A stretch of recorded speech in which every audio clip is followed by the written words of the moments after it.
Hola, ¿qué tal? Buenos días. Bueno, por medio de este video tutorial vamos un poco a corregir o explicar el funcionamiento referido a instalaciones neumáticas, que era un poco la actividad que tenían planteada de investigación y de transcribirlo en su carpeta. Así que lo vamos a repasar por medio de este video, el funcionamiento de muchas de estas actuadores, válvulas y equipos de neumática, para luego poder realizar algunos circuitos y plantearles algunas actividades para que resuelvan en sus hogares. Si tomamos como base este sistema neumático, en donde disponemos de un compresor, el cual tiene un acumulador o tanque, un manómetro, un motor eléctrico para mover este tipo de compresor, eh, también tenemos una purga. Todo el sistema de aire comprimido pasa por un enfriador, luego va hacia la instalación, ¿sí? La instalación de aire comprimido, el cual va a ir por distintas cañerías, tomando diferentes maneras o formas para lograr siempre evacuar la mayor cantidad de condensado o de agua que puede quedar dentro de la cañería, hasta llegar así a la utilización, que es un poco lo que nosotros vamos a estar haciendo como práctica en los tableros de neumáticas en taller. Para llegar a la resolución de estos circuitos, primero vamos a comenzar a ver cada uno de estos componentes de un sistema neumático. Vamos a ver que en estos sistemas neumáticos nos vamos a encontrar con purgas para el condensado en muchos lugares. Es un efecto dañino que tenemos en las instalaciones neumáticas. Por lo tanto, siempre que se pueda se tratará de evacuar o de sacar desde la cañería. Si empezamos a ver uno de los primeros puntos de la producción de aire comprimido, nos encontramos con los distintos tipos de compresores.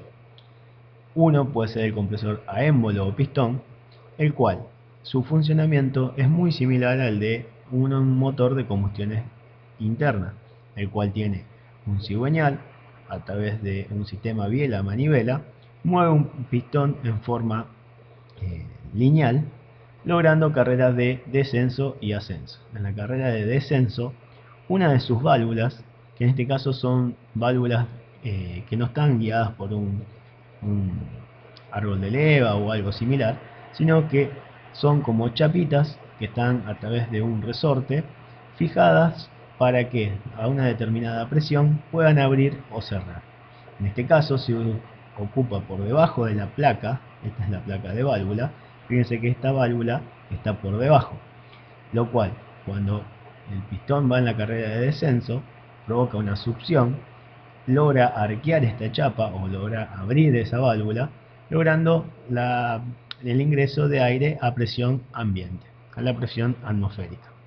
En su carrera de ascenso empieza a comprimir el volumen, el mismo volumen de aire que se encuentra alojado en esta cámara, hasta a una determinada presión, que es la que está calibrada esta válvula o el resorte que hace cerrar esta válvula, donde logra que se abra, pero ya con una mayor presión. Ven que en este caso, que está en celeste, acá se grafica en azul, para identificar que este aire se encuentra a una mayor presión. Abre la válvula y ese aire que ya se encuentra comprimido va hacia el tanque. También tenemos el compresor de émbolo de 2 etapas. El funcionamiento es similar al que vimos de una sola etapa, pero ¿cuál es la diferencia? El primer pistón va a ser todo el ciclo como lo explicamos recientemente, pero en vez de ir al tanque como pasa en este primer compresor, en el segundo va a otro segundo pistón, el cual es de menor dimensión, porque entra aire ya comprimido y lo comprime un poco más. En el medio también esta tubería es muy probable que se encuentre pasando por un radiador o alguna forma de enfriar este aire, porque cuando sale comprimido sale también a temperatura, lo cual lo enfría, lo logra ingresar en una cámara que, como dije, es de menor dimensión que el de primera etapa, debido a que ya tiene presiones mayores y tiene que soportar esas presiones mayores, entonces tiene mayores cuerpos, su dimensión al ser más pequeña logra elevar la presión un poco más, ¿sí? Y de esta manera sí mandarlo al tanque con una presión más elevada que se logra con el compresor de una sola etapa.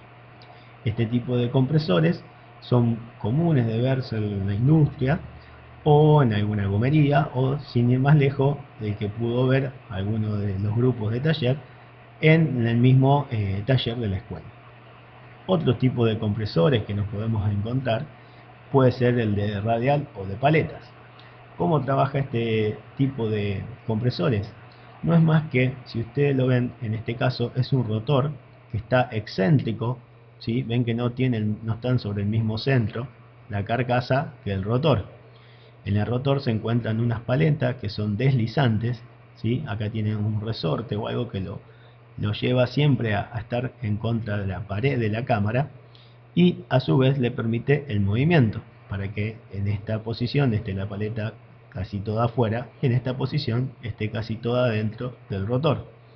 De esta manera, al ingresar el aire, va ocupando una cámara. Esta cámara se encuentra bien sellada entre las paletas del rotor, y a medida que va avanzando, ustedes van observando que ese volumen va disminuyendo hasta llegar a esta cámara, que es la más pequeña. Entonces todo este volumen de aire que ingresó acá, al ir girando, va a llegar a estar dentro de una cámara mucho menor. De esta manera logra comprimir el aire. Otro tipo de compresor es el émbolo, pero con membrana. ¿Cuál es el funcionamiento? Es muy parecido al de émbolo de pistón de una etapa. La única diferencia que tienen, si ven el funcionamiento es exactamente igual, es que en vez de estar directamente comprimiendo con el pistón, este mueve un diafragma. Esto que vemos acá, esta línea roja, es un diafragma, o podemos llamarle una goma que separa, ¿sí?, la parte del pistón donde tenemos aceite de carta y demás con el aire comprimido. ¿Qué pasa? Tenemos la gran ventaja que nunca este aire se va a llegar a contaminar por el aceite que pueda haber en el compresor, cosa que tenemos un aire mucho más puro o más limpio, o por lo menos limpio de aceite, cosa que en un compresor de émbolo, cuando hay alguna rotura en el pistón, en los aros, lo que puede hacer, puede contaminarse con aceite que tenga en el cárter. De esta manera no se contaminaría el aire. Se puede llegar a ver en alguna industria de alimentación o lo que es muy común, el compresor que usan los odontólogos para aire comprimido. Como van a estar tirándolo en la boca de un paciente, nos tenemos que asegurar que esté libre de aceite. En ese caso usan compresores de este tipo, que son con membrana. Por último, tenemos el compresor de tornillo. Hoy en día en la industria es muy común. Ya cuando tenemos algún caudal por encima de lo común o lo tradicional, o sea, cuando ya es un taller de mediano a grande, es muy común encontrarse con un compresor a tornillo. ¿Cómo es el funcionamiento del compresor a tornillo? Son dos tornillos, como los podemos ver en la figura. Acá tenemos un esquema como figuras de un tornillo real, en el cual vemos que un tornillo está con lóbulos, ¿sí?, que es el tornillo macho, y otro que está con huecos, que es el tornillo hembra. Siempre el tornillo hembra tiene más huecos que lóbulos tiene el tornillo macho. Uno de ellos dos es motorizado y el otro es conducido. ¿Qué se logra? Se logra que al ir engranando los dos tornillos, como vemos en la figura de acá arriba, por la parte izquierda va entrando el aire a presión ambiente.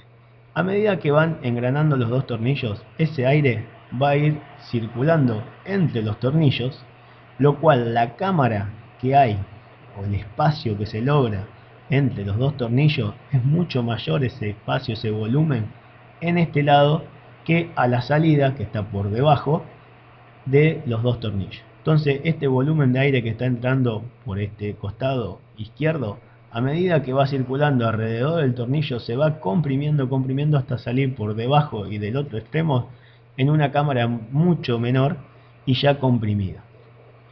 Este tipo de tornillos tiene un rendimiento mucho mejor que el de émbolo de una etapa o de dos etapas, lográndose mayores presiones, más continuo, no es punzante como pasa con el alternativo de pistón, Lo que sí se tiene que inyectar junto con el aire es aceite, porque el aceite es el que termina siendo de sello entre los dos tornillos para que el aire no esté pasando de un paso al otro del tornillo, ¿sí?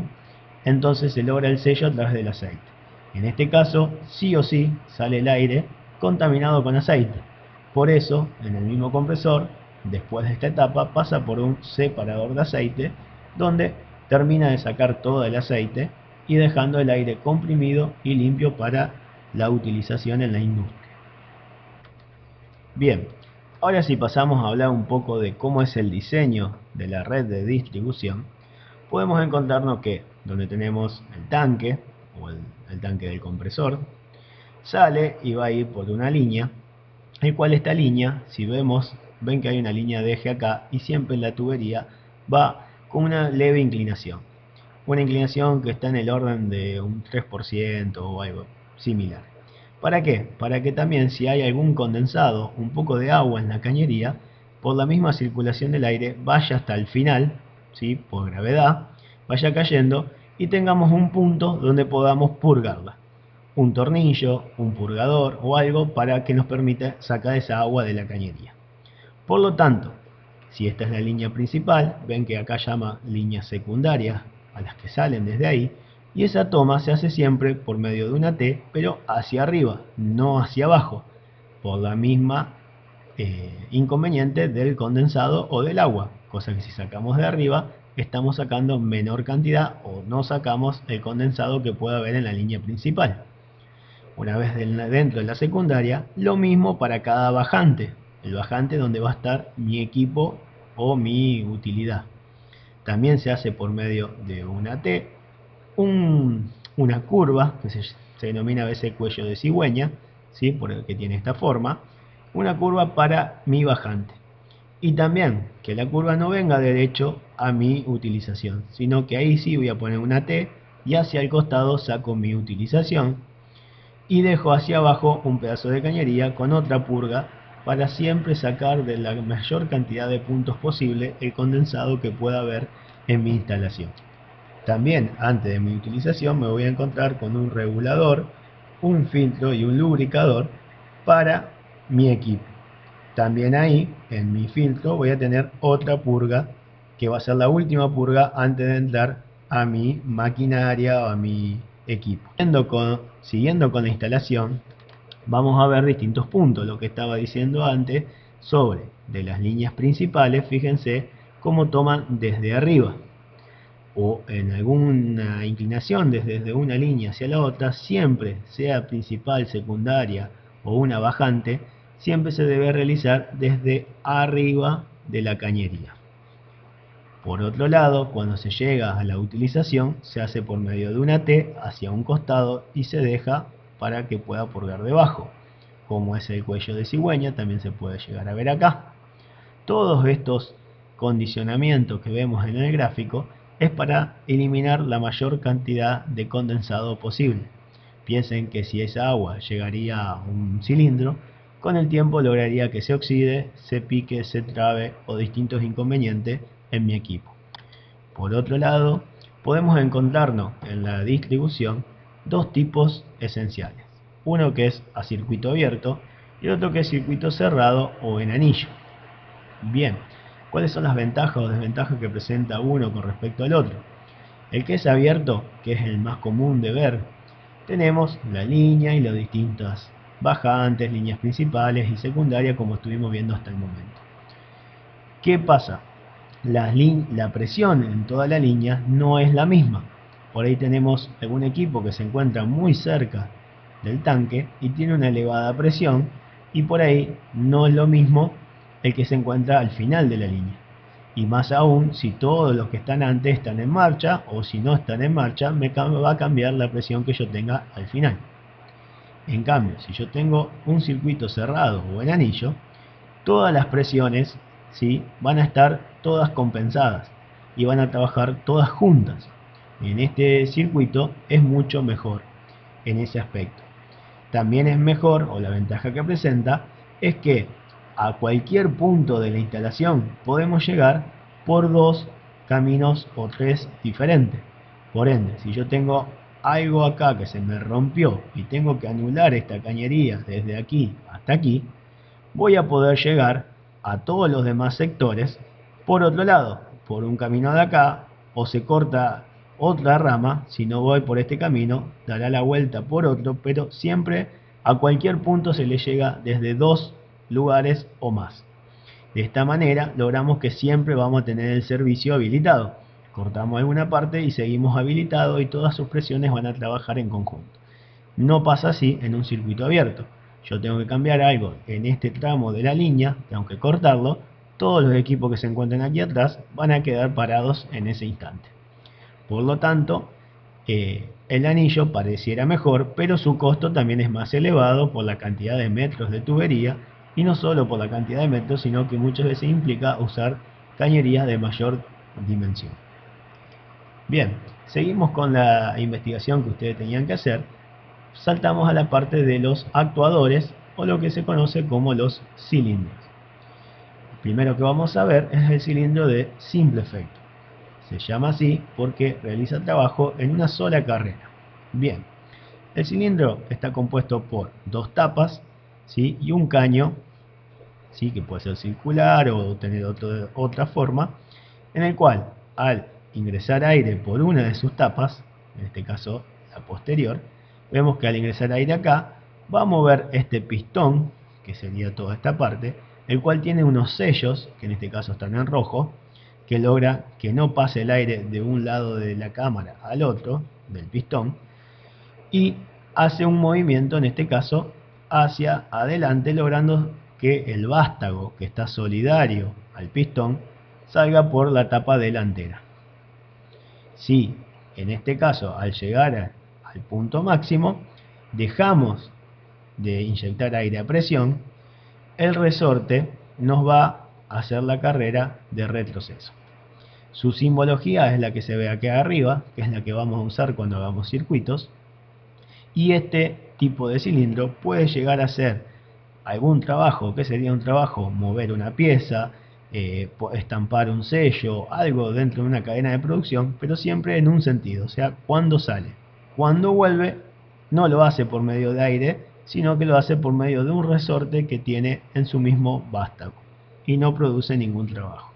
En cambio, el cilindro de doble efecto no tiene más el resorte y puede accionarse o puede generar trabajo en cualquiera de sus dos movimientos. Al inyectarle aire por la tapa delantera, el vástago se va a meter dentro del cilindro, y cuando le inyectamos por la parte trasera, el vástago va a salir hacia adelante por la tapa posterior. De esta manera podemos hacer dos carreras efectivas o generar trabajo en cualquiera de las dos carreras. ¿Cuál es la diferencia? La fuerza que yo puedo realizar con este tipo de cilindro son diferentes. ¿Por qué? Porque el área, o sea, la fuerza va a estar determinada por la presión del aire, ¿sí?, la presión por el área del pistón, ¿sí? Mi fuerza va a estar determinada por el área del pistón y la presión que tenga el aire comprimido. Vamos a suponer que el aire comprimido que entra tanto de este lado o de este lado es la misma. Lo que me va a estar cambiando la fuerza va a ser las áreas. ¿Por qué? El pistón va a ser de la misma área, pero en este caso tengo toda la cara del pistón, y en esta carrera tengo una parte de la cara. ¿Por qué? Porque la parte donde el ancho o el diámetro que tenga este vástago no va a estar ejerciendo una fuerza. Por lo tanto, en un cilindro como el de la imagen, tenemos mayor fuerza en la carrera que sale del vástago que en la que entra el vástago, pero puedo ejercer trabajo en cualquiera de las dos. Su simbología es la que se encuentra en esta parte de la imagen y es la que vamos a usar también para resolver en los circuitos. Si pasamos a actuadores giratorios, su simbología es la siguiente, y tenemos varios tipos. En este caso son tres los tipos. Uno que logra es no más que una membrana, el cual al inyectarle aire, esta membrana puede hacer un giro que nunca son los 360 grados, pero logramos giros de hasta 300 grados fácilmente. Con este tipo de actuadores no son para ejercer una presión elevada debido a que está limitado a la resistencia que tenga esta membrana. También tenemos unos que son por piñón y cremallera. Su funcionamiento es similar a uno de pistón, pero fíjense, es como que tiene dos pistones, ¿sí?, de cada lado, y en el medio está unido por una cremallera con un piñón. Por lo tanto, cuando inyectamos aire comprimido de acá, este pistón va a moverse hacia la derecha, logrando el giro de este piñoncito. O entrando de acá, logrando el giro en el otro sentido. ¿Sí? También va a estar, dependiendo del largo de la cremallera, cuánto será la apertura o el giro que pueda dar este piñón. Y por último, tenemos uno de similares características al anterior, porque también es por una cremallera y por un piñoncito, pero en vez de encontrarse en el medio, realmente está puesto en la punta de lo que sería un cilindro de doble efecto, ¿sí?, donde podemos ver la carrera en un sentido o en otro. Va a mover la cremallera y va a estar todo alojado en la punta de ese cilindro. Tiene que ser un poco más robusto que los anteriores. Cualquiera de los tres va a depender de mi aplicación, cuál va a ser el más conveniente a utilizar dentro de mi circuito. Un detalle a tener en cuenta dentro de los actuadores es cómo se realiza la amortiguación. ¿Qué sería la amortiguación? Como estamos trabajando con presiones de aire, en algunos casos elevadas, ¿sí?, 8 o 10 kilogramos por centímetro cuadrado, lo que logramos que en cada carrera este pistón choque la tapa, tanto de frente, anterior o posterior, logrando que se aflojen o logrando golpes que pueden afectar en la vida útil del cilindro, ¿sí? Por lo tanto, tiene un sistema de amortiguación. ¿Cómo trabaja? Fíjense que acá en rojo no solamente tenemos los sellos que tiene el pistón, sino también el vástago se encuentra en una zona un poco más ancho y también tiene unos sellos, ¿sí?, estos 4 sellos. ¿Qué hacen? Cuando está llegando el pistón a chocar la tapa, este sello va a cerrar acá, por lo tanto, todo el aire que está dentro de esta cámara no va a poder salir. ¿Qué va a estar?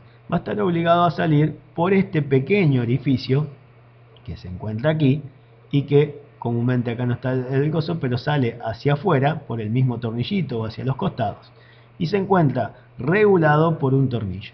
¿Qué quiero decir? Que una cierta cámara de aire, cuando está por llegar a estar en contra de la tapa, está obligada a pasar por un edificio pequeño y regulado por un tornillito.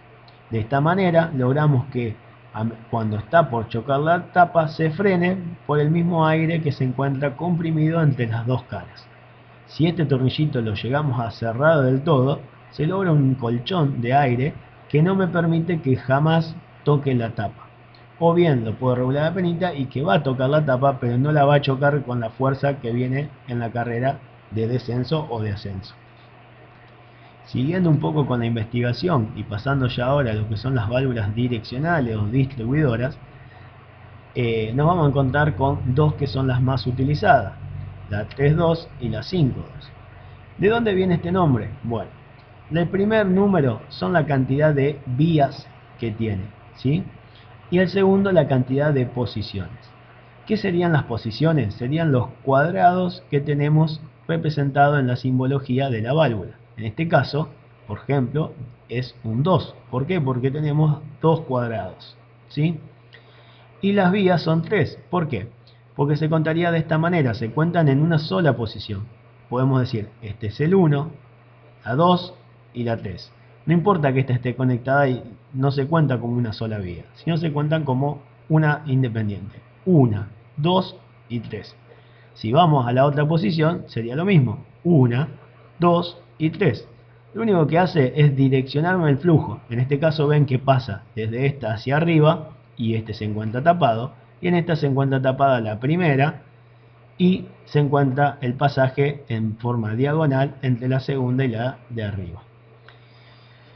Entonces esta válvula la podemos llamar como 3.2, 3 vías y 2 posiciones. De la misma forma tenemos la 5.2, siguen siendo 2 posiciones o 2 cuadraditos, pero ahora son 5 vías. 1, 2, 3, 4, 5. 5 vías por cada una de sus posiciones. Cuando estemos en la parte de resolución de circuito, vamos a ver cómo cambian, ¿sí?, estas válvulas y van a entender un poco mejor el funcionamiento. Las válvulas estas van a cambiar según los accionamientos que tengan. Hablando de los accionamientos, acá tenemos una lista de todos los accionamientos que puedan tener la válvula. ¿Qué sería el accionamiento? ¿Qué me va a hacer cambiar de posición? ¿Qué me va a hacer cambiar de un cuadradito al otro para que la vía también cambie de manera o de conexión? Acá nos encontramos con algunos que son mecánicos, otros que son neumáticos y otros que son combinados. Bien, los que se encuentran mecánicos son la columna de la izquierda, los del centro son los neumáticos y los combinados son los de la derecha. Cualquiera de todos estos mandos pueden estar aplicados en cualquiera de las válvulas. 3.2, 5.2, 2.2, 5.3, las que se nos ocurran, las que vamos viendo de ahora en adelante. Los primeros, los más comunes o los que vamos a empezar a utilizar en la parte de neumática son los mecánicos en primera medida. Fíjense que el primero es de pulsador plano, de pulsador Z, que es la forma de pulsador redondita, de palanca, de pedal, de leva, de rodillo escamotable o abatible, o de muelle o resorte. Un resorte que lo hace cambiar de posición. Neumático, fíjense que hay de presión positivo, o sea, inyectándole presión, con una depresión, ¿sí? De presión diferencial. Bueno, hay un montón de distintos accionamientos. Y también los hay eléctricos con solenoides, que lo vamos a ver cuando más adelante veamos electroneumáticos. Como válvulas auxiliares nos vamos a encontrar con muchas. Una de las que vamos a utilizar o que por ahí podemos ver en nuestros circuitos son la de antirretorno, que su simbología es esta, y se entiende de esta manera. ¿Qué me permite? Me permite el paso en un solo sentido, ¿sí? Por eso es antirretorno, no deja que vuelva. ¿Qué pasa? Si el flujo viene en este sentido, levantaría la esfera y lograría el pasaje del aire. Ahora, si viene en este sentido, presiona la esfera sobre el cono, logrando el cierre y no deja pasar el aire. O sea, el aire pasa en un sentido, como vemos en el dibujo de acá abajo, levantando en este caso una cuña o una esfera, y en el otro sentido logrando la estanquidad o el cierre y no logra el pasaje de aire. La otra válvula es la de estrangulamiento con antirretorno, o también la válvula conocida como unidireccional. Esta es su simbología. ¿Qué pasa? Es una combinación de la que vimos recién, de la antirretorno y una regulación. ¿Qué pasa? En un sentido, el aire, si viene de este sentido, va a llegar acá, por esta vía no puede pasar, entonces está obligado a pasar por la vía que se encuentra regulada, regulándome a mí la presión en un sentido. En cambio, en el otro sentido, cuando viene el aire comprimido, tiene dos caminos, o pasar libremente por este camino, o pasar regulado por acá. Siempre va a pasar en la que tenga menor esfuerzo, por lo tanto va a elegir este camino y no va a estar regulado. O sea, el aire en un sentido va a pasar regulado y en el otro sentido va a pasar libre sin regulación de presión. La válvula de escape rápido se utiliza para cuando deben retroceder algunos cilindros, por ahí cuando son de gran volumen o bien cuando son varios cilindros, si todos están obligados a pasar por el orificio de salida que tiene la válvula, se logra un retroceso muy lento. Por lo tanto, al colocar una válvula de esta, vamos a ver que en un sentido funciona bien o a la velocidad deseada de salida del cilindro, y en la de retroceso se puede llegar a colocar una válvula de escape rápido, logrando el escape de presión que se encuentra dentro del cilindro rápidamente y logrando una vuelta de ese cilindro mucho más rápida. Ya lo vamos a ver cuando utilicemos esta válvula en algún circuito. Por último, de la parte de la actividad que tenían de investigación, nos encontramos con lo que vimos ya antes, que era mi último punto de la instalación antes de llegar a mi equipo o mi utilización, donde nos encontrábamos con un filtro, un lubricador y un regulador. Es muy común encontrarse con estos tres equipos llamados RFL, de regulador, lubricador y filtro. Cada uno de estos equipos tiene una función en mi circuito. El primero, que es el filtro, tiene dos. Una es filtrar por medio de una malla que tiene este vasito, el cual se encuentra, si hay alguna impureza, llamemos impureza, alguna limadura, alguna basurita, algo dentro de la instalación, va a quedar detenida dentro de este filtro. Y por otro lado, tiene una forma, este vasito así tiene unos álabes.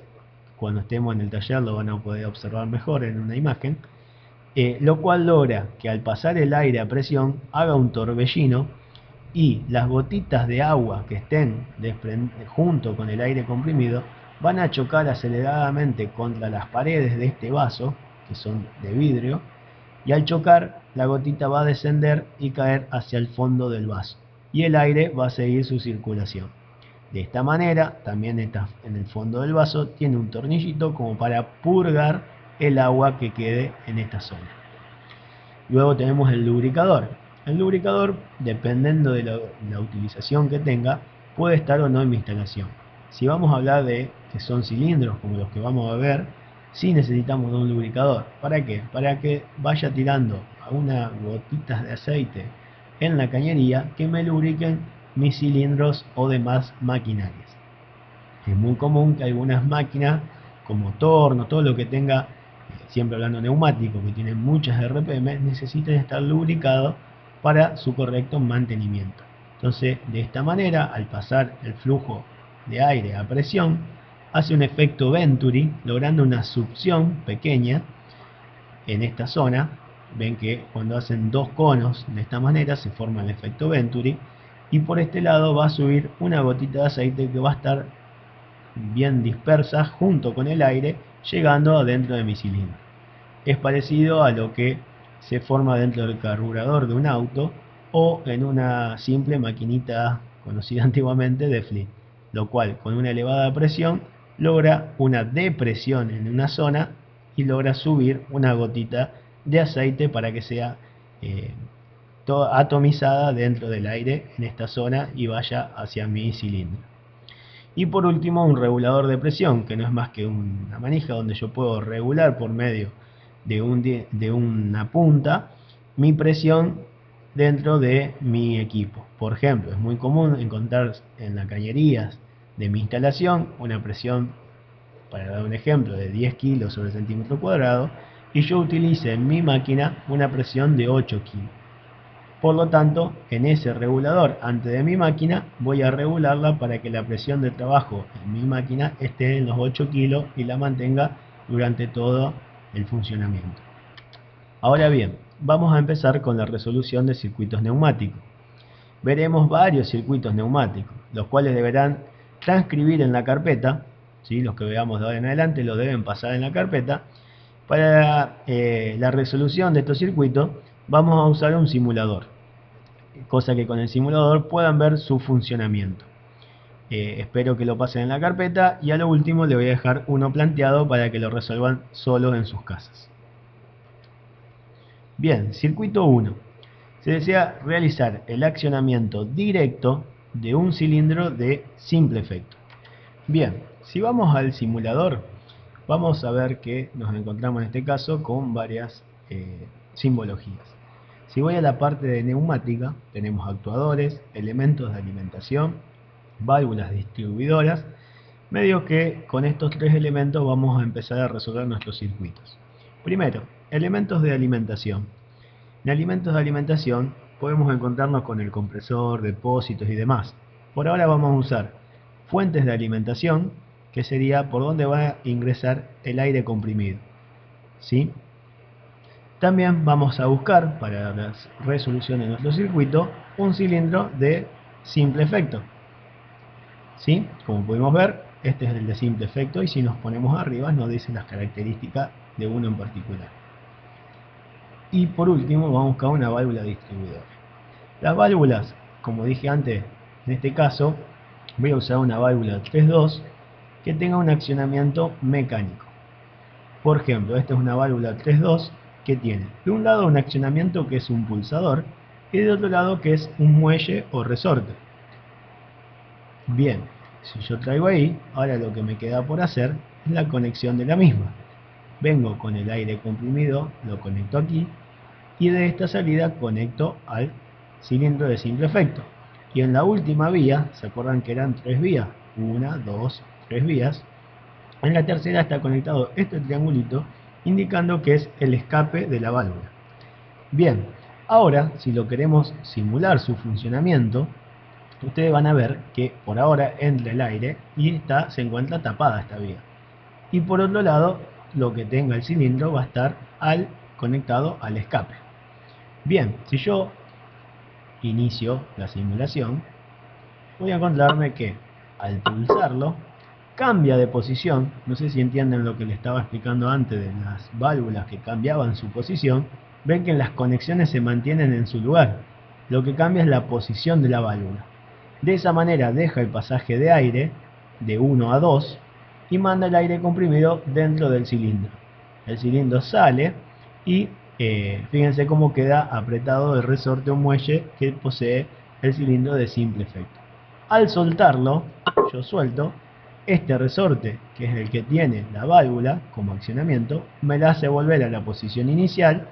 Por ende, este resorte me hace salir el aire que estaba dentro del cilindro de simple efecto por medio de esta vía al escape. Bien, esta sería entonces la resolución del primer circuito, el accionamiento de un cilindro de simple efecto por medio de una válvula 3-2. De esta manera quedaría realizado el circuito número 1.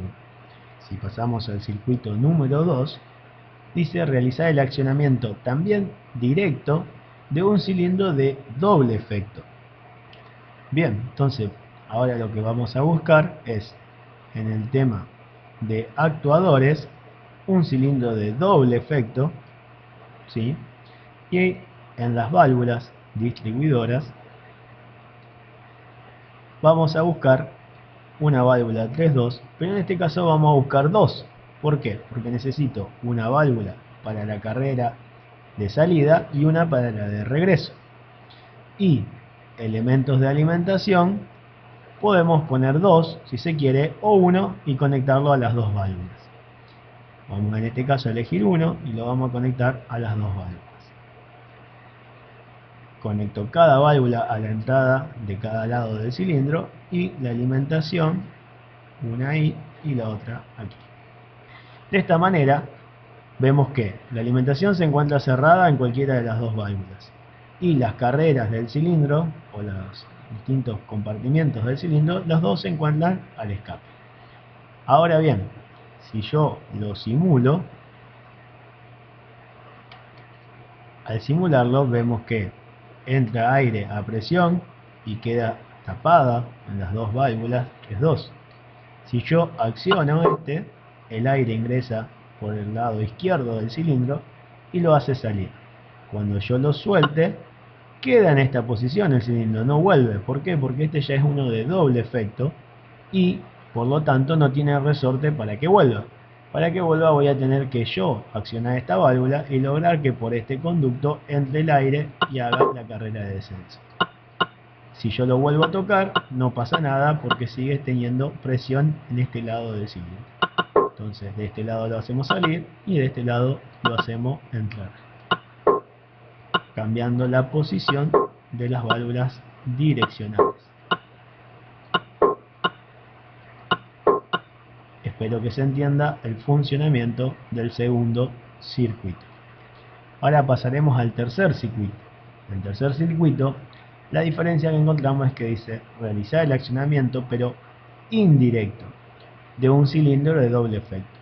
Al decirnos indirecto quiere decir que no solamente la válvula que nosotros estamos usando como mando, el 3-2, donde tenemos el pulsador, directamente me mande la presión al cilindro, sino que va a tener que pasar por otro tipo de válvula intermedia. Bien, para la resolución de este circuito vamos a buscar, ahí yo ya estuve buscando las mismas dos válvulas 3-2, el mismo cilindro de doble efecto como lo teníamos planteado, pero al ser indirecto vamos a tener que usar en el medio una válvula 5-2 que sea de accionamiento neumático. Por lo tanto, vamos a accionamiento neumático y en esta vamos a tener que buscar alguna válvula que sea 5-2, ahí dice dirección quíntuple, 2 vías y neumática. Bien, de esta manera ahora nos queda la conexión de la misma. Vamos a ir conectando las vías las dos superiores al cilindro. En el medio, fíjense que tenemos un escape, otro escape, y acá conecto la alimentación. Y por cada costado, sus mandos no van a ser un pulsador que yo lo toque, o algún pedal o alguna palanca, sino que va a ser un mando neumático. O sea que esta válvula le va a dar un golpe de presión de aire acá, y esta va a cambiar su posición. Lo mismo esta, y cada una que cambie va a hacer que también cambie si sale o entra el cilindro de doble efecto. De esta manera, ¿o para qué utilizamos uno indirecto? Primero, para no estar con la presión directa al cilindro, ¿sí? Y por otro lado, también podemos poner un regulador de presión en esta vía y hacer que el cilindro trabaje a una presión superior o inferior a las que utilizo en la parte de los comandos. Bien, unamos las dos válvulas y ahora simulemos su funcionamiento. Al accionar esta válvula, fíjense cómo le dio un golpe de presión por esta línea, cambió de posición la válvula 5.2, alimentando por este canal y logrando que salga el cilindro. Bien, el cilindro queda en esa posición como pasó en el circuito anterior. Para que devuelva voy a tener que dar un golpe de presión y vuelve hacia acá. No hace falta que yo lo tenga presionado, fíjense. Presiono una sola vez, ya le da un golpe y cambia. Y después lo que me va a estar alimentando es esta. Cosa que no pasaba cuando era directo. Sí o sí tenía que presionarlo hasta que llegue al final de la carrera del cilindro. Si yo me detenía por la mitad, el cilindro se detenía por la mitad. En este caso, no.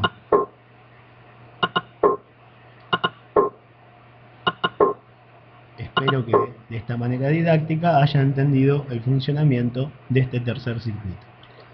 En el cuarto circuito, lo que nos pide realizar es el accionamiento indirecto, como hicimos recién, de un cilindro de doble efecto con retorno automático. Para realizar este circuito, lo que vamos a cambiar es que borré la válvula 3.2 que teníamos recién y agregué una válvula 3.2, pero en vez de ser accionado por medio de un pulsador, coloqué un rodillo. ¿Sí? Su accionamiento mecánico de uno de los lados, en vez de ser un pulsador, pasó a ser un rodillo. Bien, ahora conectándola vamos a hacer lo siguiente. Vamos a conectar la entrada de presión a esta válvula y de aquí a la 5.2. Por lo tanto, ¿qué va a hacer? Nosotros estamos pidiendo que haga el retroceso automático. Lo que debería hacer es que al pulsar esta válvula cambie de posición y el cilindro sale. Cuando sale, el mismo cilindro o el vástago de este cilindro va a ser el encargado de presionar el rodillo de la válvula 3.2 que lo hace volver. Por lo tanto, nosotros pulsamos una sola vez, toca aquí y vuelve solo a la posición inicial. Bien, veamos su simulación. Al pulsarlo aquí sale. Acá no lo hace automáticamente, pero en la realidad el vástago, como ven, tocaría el cilindro, el rodillo de la segunda válvula y haría que retroceda el cilindro.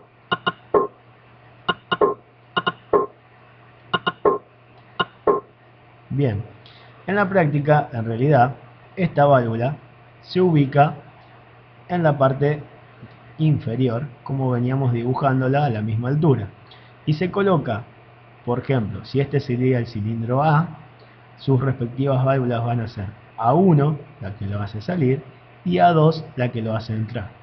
En este caso, colocaríamos rodillo A2, y acá arriba se coloca una liñita indicando, también con el nombre A2, indicando que en la realidad esta válvula se encuentra en esa posición. Cuando vamos al tablero, en realidad esta válvula usaremos las que están aquí arriba, para que cuando la toque el vástago retroceda automáticamente, como se vio recién en la simulación. Bien, ahora si pasamos al circuito número 5, ese es el que tienen que realizar ustedes en sus casas. Y se realiza el accionamiento indirecto de un cilindro de doble efecto que funcione cíclicamente. ¿Qué sería cíclicamente? Que salga y retroceda solo. O sea, cuando lo habilito, solo el cilindro va a salir y entrar indefinidas veces hasta que yo corte el suministro de aire comprimido. Este ejercicio le pido que lo resuelvan, ¿sí? Deben realizarlo en una hoja que le quede en la carpeta, pero a la hoja esa, por favor, sea escaneándola con una foto, la adjunten en un documento, si es posible Word o si es posible PDF, mejor, y lo manden vía mail con su nombre, apellido y curso al mail que figura en todo el correo aquí abajo, o bien lo pueden mandar también al mail personal de cada profesor que figura en el Facebook, en la planilla que se encuentra en el Facebook de la escuela. Bien, espero que les sirva, que lo pasen en la carpeta, todos los ejercicios desde el 1 al 4 lo copien en la carpeta y el 5 traten de resolverlo y me lo envíen por mail para su corrección. Tienen tiempo hasta el 10 de abril. Espero que les haya servido y también por cualquier consulta la hagan vía mail a este correo o al personal. No hay inconveniente.